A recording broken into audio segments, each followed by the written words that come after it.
Le superviseur de l'ONG à Luxembourg bénéficie d'un login et d'un mot de passe unique qui lui permet de se connecter en toute sécurité.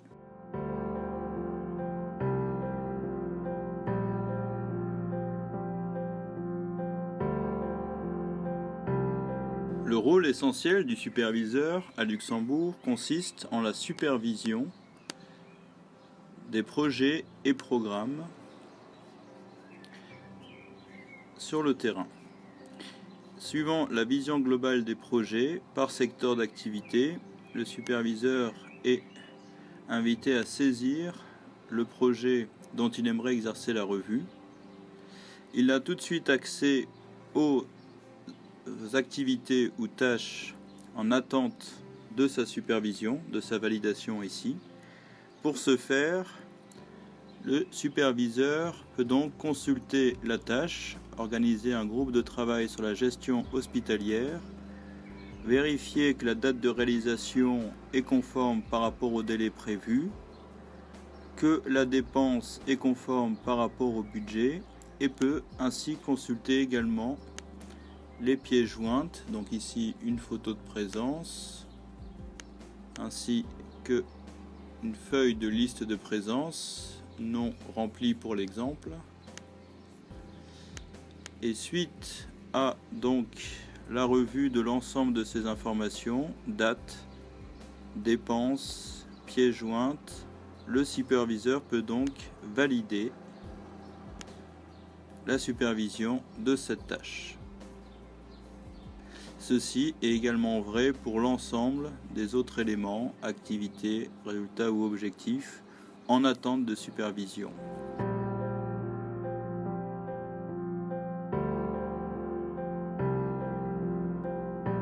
La revue des objectifs spécifiques et résultats comporte ceci de particulier que le superviseur à Luxembourg est invité à revoir l'atteinte de chaque indicateur objectivement vérifiable saisi en début de projet.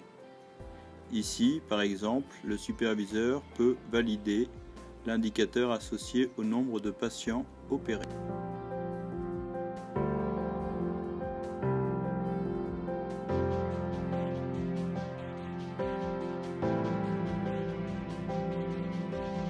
Le superviseur à Luxembourg est convié à participer au processus d'évaluation continue des projets par les gestionnaires de projets sur le terrain,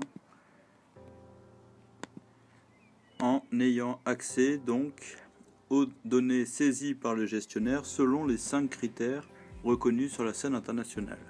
Nous avions pris l'exemple tout à l'heure du critère de l'efficience.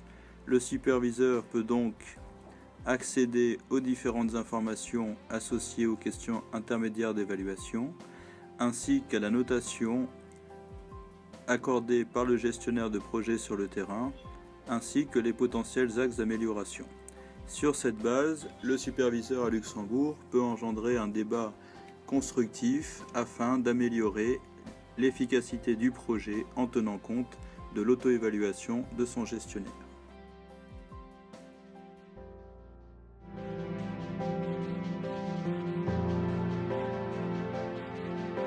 Le superviseur à Luxembourg peut également, le cas échéant, procéder au reporting automatique des activités associées à l'un de ces projets qu'il lui suffira de sélectionner. Pour ce rapport, le superviseur peut sélectionner un titre, une date ou un intervalle plutôt qui correspond à la période de reporting. Donc ici nous avons pris la première année, l'année 2018. Nous aurions pu sélectionner le premier trimestre 2018 par exemple. Nous pouvons ajouter une image qui apparaîtra en grand sur le rapport et sauvegarder. À ce moment-là, le rapport ne produira que les données associées à la période sélectionnée. Ce rapport, qui se présente de la manière suivante, intégrant l'ensemble des données narratives, des éléments du cadre logique et des données financières, pourra être produit sous forme de rapport PDF à disposition de l'ONG qui pourra ainsi le faire parvenir à l'ensemble des parties prenantes à la gestion de l'organisation, dont le ministère des Affaires étrangères.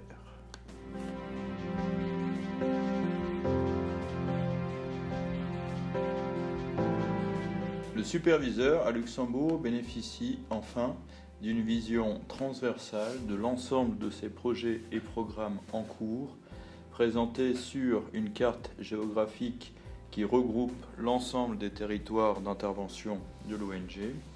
Donc ici, l'exemple du Laos avec 2 projets en cours. En sélectionnant un, le superviseur peut avoir une opinion du taux de réalisation opérationnelle, donc le nombre d'activités réalisées sur le nombre d'activités totales, le taux de réalisation financière, budget dépensé par rapport au budget de départ, le taux de performance qui est en fait une analyse axée essentiellement sur les résultats, selon la réforme en cours de la gestion axée sur les résultats, et enfin le taux de performance qui est donc le nombre d'indicateurs objectivement vérifiables atteints par rapport au nombre d'indicateurs objectivement vérifiables fixés au démarrage du projet. En ce qui concerne les 5 autres indicateurs, ce sont donc les 5 indicateurs, 5 critères d'évaluation reconnus au niveau international qui permettent d'avoir une opinion de l'efficacité, la pertinence, l'efficience, la durabilité et l'impact du projet compte tenu de l'opinion du gestionnaire sur le terrain en concertation avec l'ensemble des parties prenantes dont le superviseur à Luxembourg.